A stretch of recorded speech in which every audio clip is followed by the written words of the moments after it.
On this episode, local governments maintaining their water-sensitive urban design assets and the good news story in southeast Queensland over the past 5 years.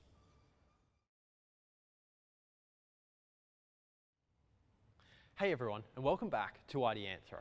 And welcome back to this mini-series. And it's the last episode of this mini-series. Finally, it wasn't that mini. It's the last episode in this mini-series where we have been looking at what local governments have done to get a budget for maintaining their water-sensitive urban design assets. In this episode, I want to address something which is, can we really do it?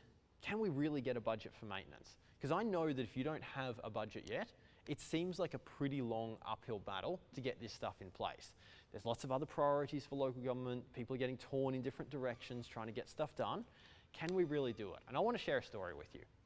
I first joined the stormwater industry in 2010.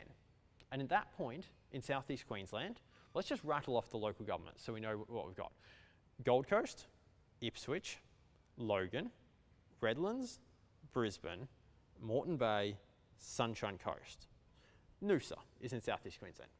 We have 8 of those local governments. And at that point in time, when I joined the industry, arguably there was only one local government that had a budget for maintaining its water-sensitive urban design assets that was in some way reasonable.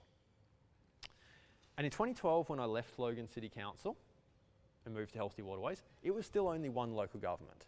But in the 4 years that have passed since then, nearly 5 years now, that's significantly improved. I can count around the region, and I won't name names here, but I can count around the region and go 1, 2, 3, 4, 5, 6 of those local governments that I know of have some form of budget that is reasonable, not perfect. Quite a number of those do not have, as far as I'm aware, and I'm an outsider to those local governments, don't have as much budget as would be ideal, in my opinion. But 6 of those local governments now have a budget for looking after their water-sensitive urban design assets like their bioretention systems and their wetlands. And that's significant improvement, right?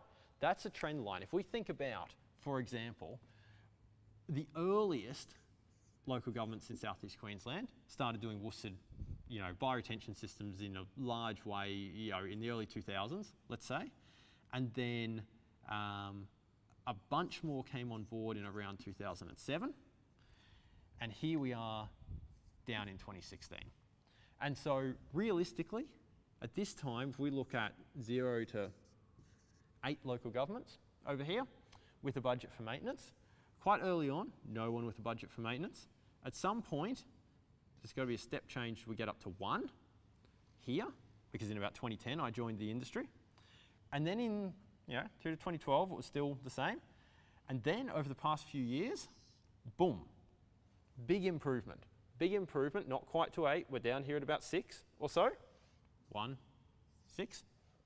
Big improvement in the number of local governments who have a budget for maintaining their water-sensitive urban design assets. And that makes me really positive. If this is what's been able to happen in southeast Queensland, as people have got knowledge of how this works and got these things all in place over here, it gives me heaps of hope that in other regions right around Australia, the same thing can happen. Even if your region at the moment is still down around, no one's got a budget, one of us has got a bit of a budget at this point, the experience in southeast Queensland should give you hope that it can be done. It certainly gives me hope. It makes me really positive. I don't always remember to think about this, but when I do, I'm like, you know what? There are heaps of people doing really good work in this space, getting this stuff to work.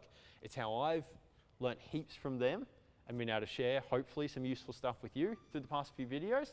And I hope that as you in your region start to get a budget, go from here to here to here, we're going to learn even more. We're going to have more to share. We're going to make this better. And I really look forward to it. Thank you for tuning in to this series. We hope to see you for future Ideanthro episodes that may or may not talk about maintaining bioretention systems.